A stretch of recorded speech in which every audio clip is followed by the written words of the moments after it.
हर खबर पर होगी आपकी पकड़। डाउनलोड कीजिए एबीपी लाइव ऐप।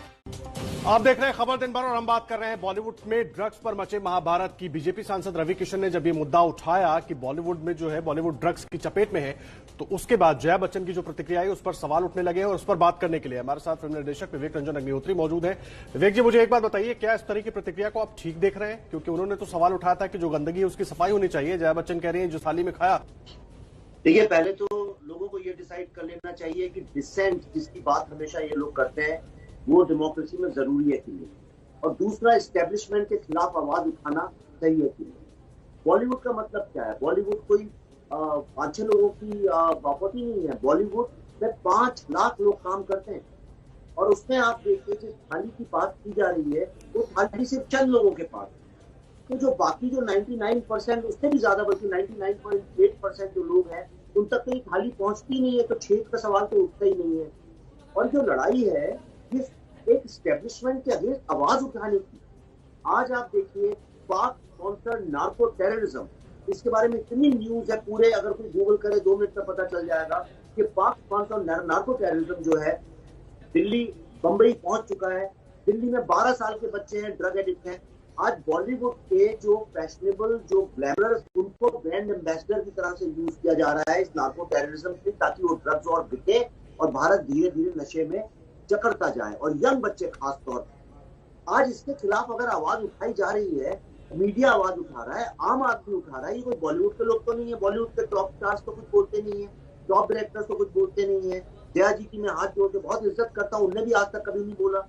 मैंने कभी इन लोगों को जो बॉलीवुड में असिस्टेंट्स, जूनियर आर्टिस्ट, कोरियोग्राफर्स के का इतना शोषण, इतना ज्यादा शोषण है, आप कल्पना नहीं कर सकते। पैसे नहीं मिलते, 24 घंटे काम कराते हैं, आपने सुना होगा, लोग बेहोश होते हैं, उसके खिलाफ किसी ने आवाज आज तक उठाई नहीं। लेकिन आज जब बड़े, सुन लीजिए मेरी बात खत्म करने दिए, जब बड़े लोगों पे बात आई जिनके पास थाली है, जो जमींदार है इस इंडस्ट्री के, जब उन पर आंच आई तो ये लोग खड़े होके उसको मना कर रहे हैं। ये कॉमन आदमी की डिसेंट है और मैं बहुत खुश हूं ये हो रहा है। अगर देश का हर एस्टेब्लिशमेंट क्लीन होना चाहिए।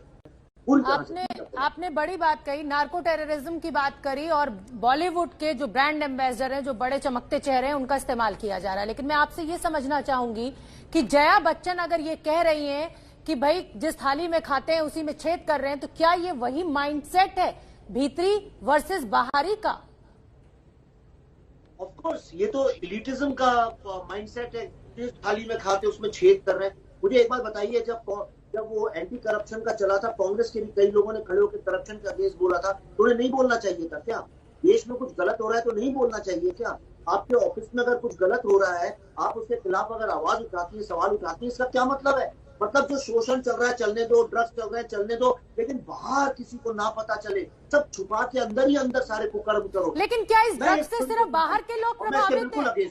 जिनको आप कह रहे हैं कि जिनके पास वो थाली मौजूद है चमकती हुई, क्या इस ड्रग्स से वो प्रभावित नहीं है? सारा अली खान का भी तो नाम आ रहा है। देखिए, ऐसा है कि ये चांदी की थाली है, पहली बात, राइट, और उससे प्रभावित नहीं है।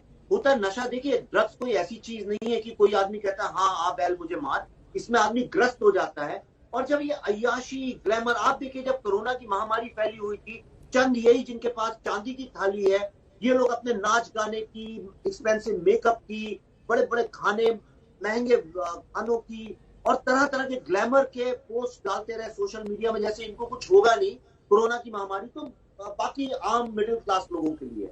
इसीलिए आज लोग गुस्सा है। ये जो व्यस्त है, इसकी महामारी इतनी ज्यादा फैल गई है कि इसका क्लीन अप होना बहुत आवश्यक है। किसी की भी थाली हो, लेकिन अब ये थाली बदलनी।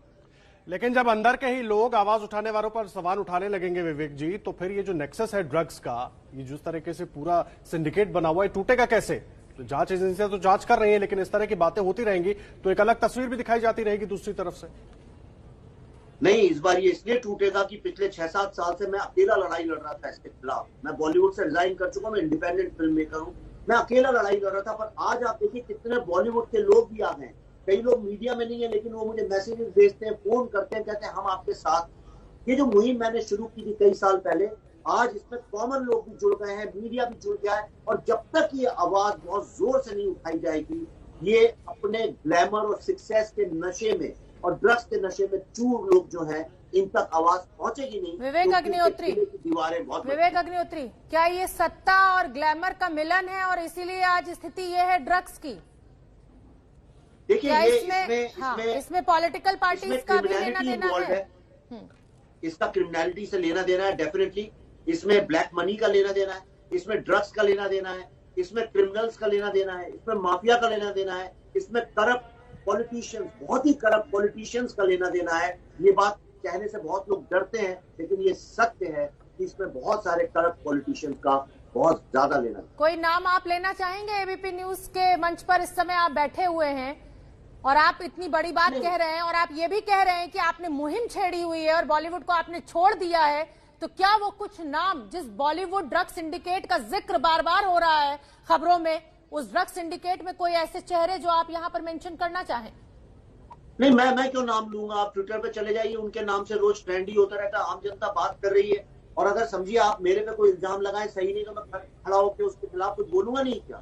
तो जिनके खिलाफ इल्जाम लग रहे हैं, अगर वो चुपचाप बैठे दुखते हुए घरों में अंदर बंद बैठे हुए हैं, तो इसका मतलब ये तो साफ है। वरना कोई भी आदमी, ईमानदार आदमी जिसके ऊपर आप इल्जाम लगाएंगे, जो आदमी गलत काम नहीं कर रहा, वो खड़े होकर अपने लिए लड़ेगा नहीं क्या? और अगर लड़ नहीं रहा, अगर उस पर कोई भी इल्जाम लग रहा है, तो मतलब सिर्फ थाली की बात कर रहे हैं, उसकी दाल में जरूर डालें।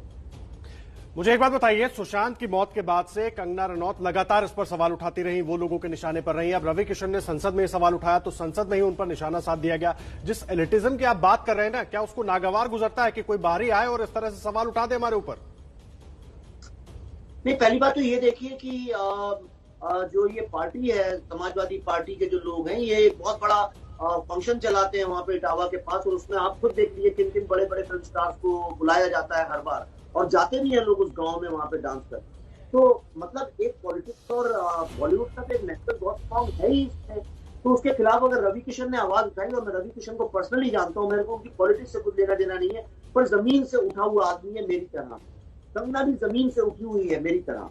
तो ये जो आज आप देखिए जमीन से उठे हुए जो लोग हैं, अगर वो ये लड़ाई लड़ रहे हैं, इसलिए नहीं लड़ रहे हैं कि उन्हें बॉलीवुड से कोई दुश्मनी है। मैं तो सारी जिंदगी मरते दम तक फिल्में बनाना चाहता हूँ, लेकिन मैं ईमानदारी से सच्चाई के साथ फिल्में बनाना चाहता हूँ, ना कि इन करप्ट लोगों का मोहताज हो। आज सारा जो आउटसाइडर इनसाइडर की लड़ाई का मतलब ये है कि अगर आप इनके घमंड के सामने, इनकी ताकत के सामने झुकेंगे नहीं, सरेंडर नहीं करेंगे, तो आपका आउटसाइडर बना दिया जाएगा। इसका छोटे शहर बड़े शहर से कुछ लेना देना नहीं है। ठीक है, विवेक अग्निहोत्री जी, आगे सरेंडर करने की बात। बिल्कुल ठीक है। आप 5.5 लाख लोग बॉलीवुड में काम करते हैं।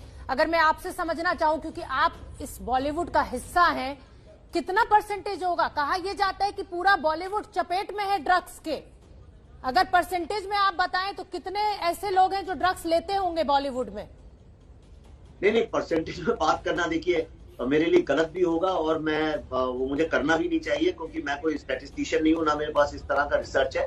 पर मैं आपको इतना बता सकता हूं कि जिन जिन लोगों के ऊपर आवाज उठा रही है आम जनता, और जो चुपचाप अपने दुबक के बैठे हैं, डिफेंस में नहीं आ रहे, आगे आप समझदार हैं, खुद समझ सकती है कौन इसमें शामिल है कौन नहीं है। डेफिनेटली जो आदमी दिन रात पसीना बहा के लाइट्स इधर से उधर ले जाता है, असिस्टेंट डायरेक्टर्स हैं, जो गरीब लोग हैं, जो बेचारे मजदूर लोग हैं, वो तो डेफिनेटली इसमें इन्वॉल्व नहीं है, क्योंकि वो अगर करने लगेंगे तो उनकी रोजी रोटी बंद हो जाएगी।